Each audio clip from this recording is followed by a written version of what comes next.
दावोसच्या दौऱ्यावर सन्माननीय मुख्यमंत्री महोदय हे स्वतः येत आहेत. राज्याचा उद्योगमंत्री म्हणून मी देखील दावोसच्या दौऱ्यावर जातो आहे. तेवढंच सांगतो की दावोसच्या दौऱ्यामध्ये ज्या पद्धतीनं महाराष्ट्रातल्या जनतेनं, युवकांनी, युवतींनी आम्हाला फार मोठं मॅन्डेट दिलेलं आहे. दावोसला गेल्यानंतर त्यांच्या अपेक्षेला आम्ही नक्की पात्र ठरू आणि त्याच बाबतीतला आज आढावा माननीय उपमुख्यमंत्री एकनाथ शिंदे साहेबांनी देखील घेतला आणि विशेषतः आजच्या आढाव्यामध्ये मागच्या 2 वर्षामध्ये जवळजवळ 5.5 लाख ते 7 लाख कोटीपर्यंतची इन्व्हेस्टमेंट झालेली आहे.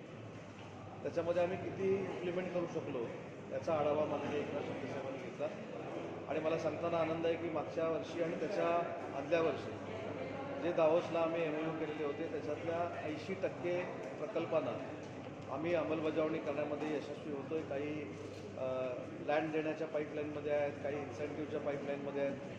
परंतु या सगळ्या 2 वर्षाच्या मागच्या प्रकल्पाच्या निमित्तानं 3 लाख बेरोजगारांना रोजगार निर्माण होणार आहे आणि 2 वर्षाची तीच परंपरा आम्ही माननीय देवेंद्रजींच्या नेतृत्वाखाली मुख्यमंत्री म्हणून तशीच अबाधित ठेवू. एवढंच मला या ठिकाणी सांगायचं.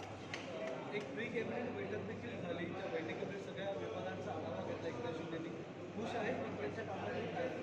प्री कॅबिनेट असल्यामुळं माननीय शिंदे साहेबांच्या अध्यक्षतेखाली प्री कॅबिनेट झाली आणि या प्री कॅबिनेटमध्ये जे विषय आहेत त्याच्यावर देखील सांगोपांग चर्चा झाली.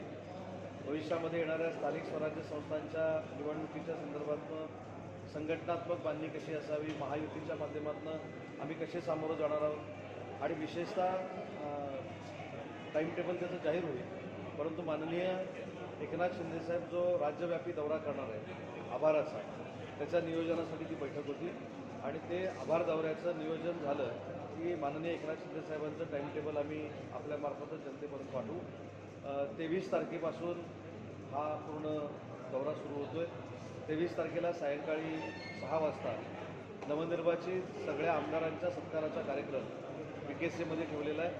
त्या ठिकाणी देखील मोठी सभा होईल आणि त्याच्यानंतर माननीय एकनाथ शिंदेसाहेबांचा शिवसेना मुख्य नेते म्हणून आणि निवडणुकांचं नेतृत्व त्यावेळी एकनाथ शिंदेसाहेबांनी केलं होतं. अनेक नवीन योजना आणल्या होत्या. त्यासाठी महाराष्ट्राच्या जनतेचे आभार मानण्यासाठी एकनाथ शिंदेसाहेब महाराष्ट्रव्यापी दौरा करतील आणि त्याची सुरुवात कुठून करायची, कुठच्या दिवशी ते असेल याचं टाईम टेबल येत्या 2 दिवसामध्ये तुमच्यापर्यंत पोहोचवलं.